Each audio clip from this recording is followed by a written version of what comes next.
One of my favorite classes in college was writing for television. I met a lot of really great people in that class, and I think it was the first time where I can openly say something like, there are people running around and talking to me in my head, and it was totally okay.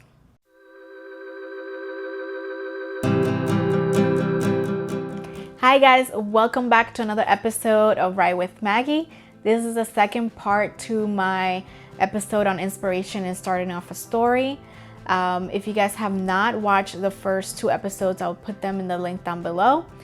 This is a new series that I'm doing on writing, my love of writing, storytelling, some techniques and things that have worked for me. And I would love it if you guys can hit a thumbs up, subscribe, turn on the notification button, and follow me on social media. I know it's a lot, but it will really help me out to figure out if you really are liking this series.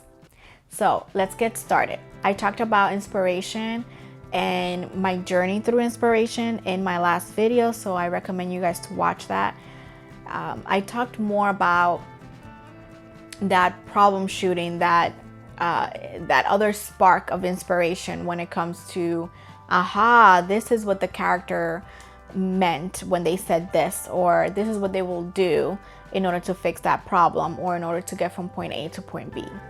But on this one, I want to talk a little bit about how I start off and that other side of inspiration of like the blank canvas.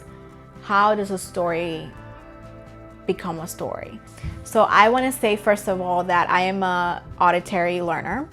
I learned this when I was in high school. I have a friend, her name is Chrystal. I talk about Chrystal all the time. She's awesome.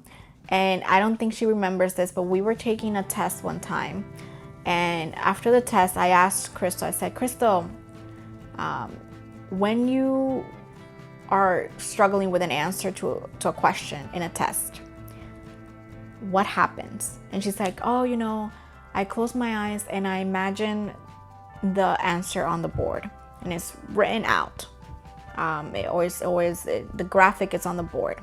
She's an artist.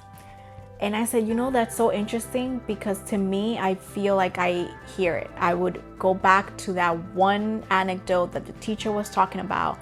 And that one anecdote is the thing that triggers then me remembering what the answer is. When I read in my teacher's voice, or I listen a lot. Like, I'm an auditory learner. I love listening to audiobooks, but also reading along. I don't know if this is because I was and to this day, I'm still I'm a little insecure about my voice and how I sound in English particularly, and especially when I'm reading out loud. I had to get over that because I taught and I had children that were looking up at me like, what does that book say? So I had to say it and I had to read out loud. But when I'm reading by myself, when I'm just flipping through a book, there are certain English teachers that I've had in the past that I still hear their voice. This is what they would sound like. And some of them are teachers that made voices for the characters, and I really like that. And some teachers, they just had a really great voice, and I also notice a lot of their pronunciation. And because I don't have the best pronunciation sometimes, I want the best reading experience. I don't know why, but I hear them. I hear them saying this is the way that it's supposed to be said. So people's voices are very important to me, and I love listening to people's stories. I get very intrigued by sound and music, and therefore, when I start off a story, I don't know why, but it is more often than not a conversation. Something happens where I feel like I'm eavesdropping on someone's conversation, and it's usually between two people, and they're saying something that has nothing to do with me or my life or anything. They're just this weird conversation. When you go into a conversation midway through and you don't know what they're talking about, but it sounds interesting, or you're like, wait, what? That happened? That's what happens to me when there's a story coming. So it always starts off with this conversation, this dialogue, and I write it down, and then something in my mind tells me, okay, this is a puzzle. And my first question is, who are these people? What are their relationship to each other? And what is it that they're talking about is probably the last and third thing because to me, characters are very, very important. And there's the dialogue, if that for me, that conversation could be taking place anywhere at any time between two random people. But what really is interesting is who they are and who they are with each other. So the first time I noticed this was when I have this story about this young girl and who has a very special soul, and she falls in love with someone. She doesn't know that she's in love with someone. And I thought about this story after reading Young Good Men Brown in high school, junior year in English, with Miss Ferlini, who has an amazing voice, and I listen to her voice when I read sometimes. But I was reading that story, and that story has really stuck with me. Man, I should have mentioned that in my other video. But anyways, Young Good Men Brown by Nathaniel Hawthorne. And after reading that story, I remember being on the bus, going home, and something happens where there were these two characters. They were in the threshold, and I was listening to their conversation, and the conversation it had to do with their auras. And one of them was like, what is my aura? Like, what do you see? And the other person says, I see a white light. And the other one said, what do you see? There's, pink all around you, but there's like a dark spot. It was something to do with colors and auras. And I was so triggered by that conversation that it led me to explore, who are these people? How can they see each other's auras? And what does the auras mean? That was the first time that I realized, like, oh my gosh, I get triggered by these types of conversations. And a lot of my other stories have started off like that as well.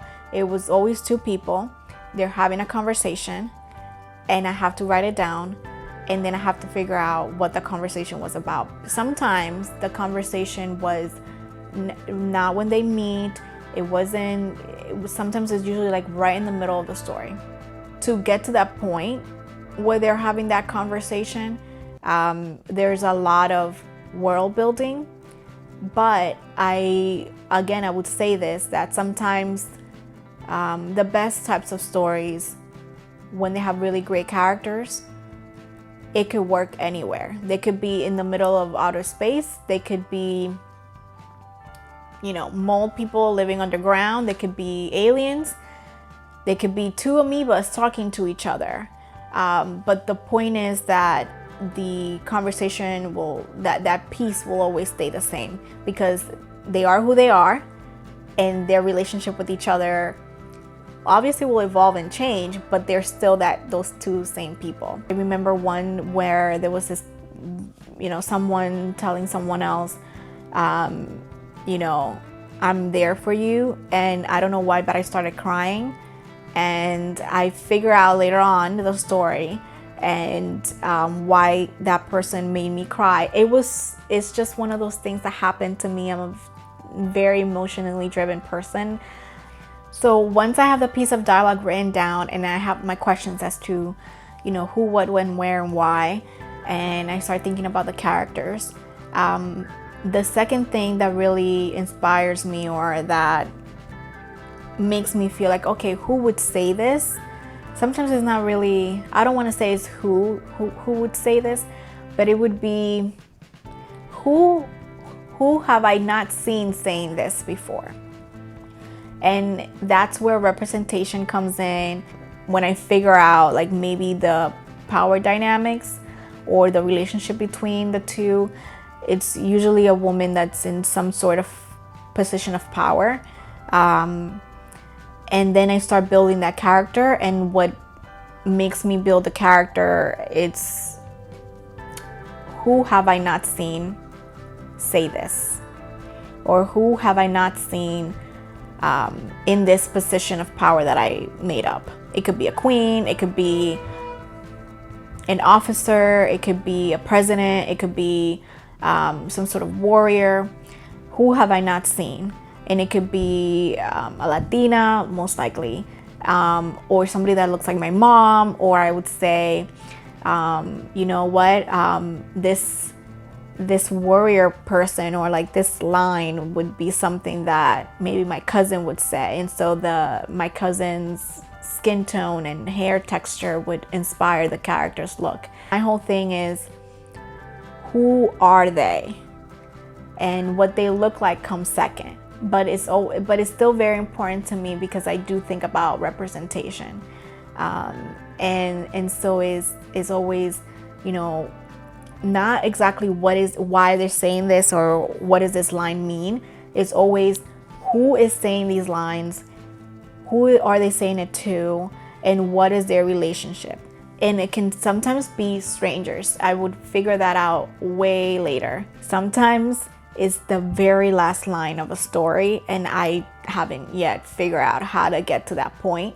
But it is always a conversation, something that two people are saying to each other. And sometimes what I imagine would be the line, the two people, what they, you know, who they are, what they look like, and the last thing that would come to me would be their surrounding. I don't know why that is, but that's the way that the stories come to me. That's why I say that I hear people talking in my head, and they're running around, they're doing their own thing, and then all of a sudden they say something and I'm like, oh, okay. And I have to write it down and I have to figure out who these characters are. Sometimes it takes me a couple of weeks, sometimes months, sometimes years. And until I get to that point, that story, that voice, and that line will repeat every so often in my mind. Like, oh, these two people are talking. What are they talking about? I need to figure that out. I hope that between the last video and this video, it has helped you guys in any way, shape, or form understand a little bit more, not just my process, but the weirdness that it is creating a story. It doesn't really just comes fully formed. It's something of a puzzle piece, and the creatives behind it, the people that write it, the people that illustrate it, are in control of how that would go. But the source and that passion and that trigger, usually there's no control over it. It comes to you. You just have to be very open to it and see what comes with you first. Like some people it comes to a place. There's a place, and then they have to put the characters in it. Sometimes there's a character and they have to put the place within the character. Sometimes it's a piece of dialogue, like me. Sometimes it's an object. I've heard that too, like, oh, you know, there's this object and you have to figure out what the object does and who's holding it or who's in possession of it. And if you are like me and you're an auditory learner, please let me know in the comments down below if you also get this triggered by conversation or dialogue or music, and what do you do with it? I would really like to know. Thank you guys for watching. Make sure you guys are following me and subscribe to my social media and here on YouTube, so that I can know that you guys are really liking this series and I can continue bringing you guys a little bit more about writing and storytelling and my love for both. Thank you.